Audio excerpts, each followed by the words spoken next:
Happy Friday po, Team Rosa. Sunod-sunod po yung mga apprehension at subsequent confiscation ng mga illegal blinkers. Mismong si LTO Assistant Secretary Lacanilaw ang nangunguna sa operation laban doon sa paggamit ng mga illegal blinkers.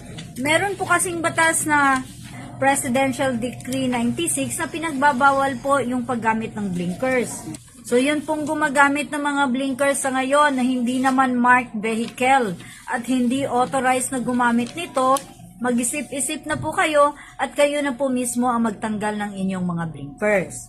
Pangalawa po, pinag-iisipan ngayon ang LTO Central Office na ipataw ang pinakamabigat na parusa doon po sa mga nasasangkot sa road rage. Parami ng parami ang mga kaso ng road rage sa mga lansangan sa ating bansa. Okay lang po kung buko lang po ang makuha natin, ang mahirap po kung may buhay nang mawawala. So kayo po, ano sa palagay ninyo?